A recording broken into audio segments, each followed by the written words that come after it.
Hello there. So today we will discuss about My Last Duchess by Robert Browning. Summary in Bengali. So My Last Duchess is a dramatic monologue in which a speaker delivers his speech through the poem. In this poem, the Duke is suggested Alfonso II, and his last Duchess is Lucrezia de Medici. Duke আবার নতুন করে বিয়ে করতে ইচ্ছুক এবং সেই উদ্দেশ্যে তার সাথে অনেক ধনী পরিবারের যোগাযোগ ও আলাপ আলোচনা ও দেখাশোনা হয়। তেমনই একজন কন্যার বাড়ি থেকে বিয়ে প্রস্তাব নিয়ে আসা একজন সেবকের সাথে তার আলাপ আলোচনা লক্ষ্য করা যায় এবং এই পোয়েমটি একটি কথোপকথনের মধ্যে শুরু হয়, যেখানে ডিউক নিজের প্রাসাদ এবং প্রাসাদের সাংস্কৃতিক চিত্রকলাগুলিকে সেই সেবকের কাছে তিনি তার লাস্ট ডাচেসের চিত্রটিও প্রকাশিত করলেন এবং তিনি পর্দা তুললেন এবং তার লাস্ট ডাচেস সম্পর্কে বললেন যে তার লাস্ট ডাচেস ছিলেন খুবই ভালো, খুবই নম্র স্বভাবী মানুষ এবং তিনি সবার সাথে খুবই দয়ালুভাবে কথাবার্তা বলতেন।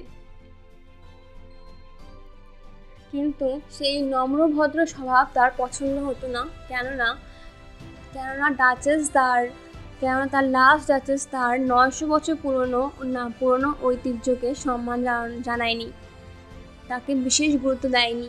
যেভাবে তিনি একটি প্রকৃতি বা কারো থেকে পাওয়া ছোট বা বড় উপহার দেখে যেমন উৎসাহী হয়ে ওঠে, তেমনই তার 900 বছর, তেমনই রাজার 900 বছরের পুরনো ঐতিহ্যকে নিয়েও একই ভাব প্রকাশ করলেন।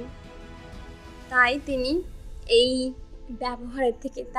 ডাচেসের এই ব্যবহারের থেকে অসন্তুষ্ট হয়েছেন। এই কারণে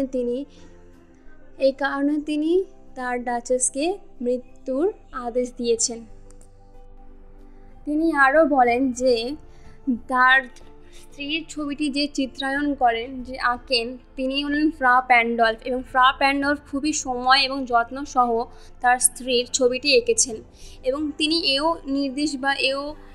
সাজেস্ট করেছেন যে তার সাথে ফ্রা প্যান্ডলফ হলেন তার স্ত্রীর একজন বিশেষ মানুষ, যার সাথে যিনি তার স্ত্রীর যে মুখের লালি, মুখে যে একটা গোলাপি ভাব, মুখের যে একটা মৃদু হাসি, সেটাকেও সুন্দরভাবে নিজের ছবিতে প্রকাশিত করেছেন।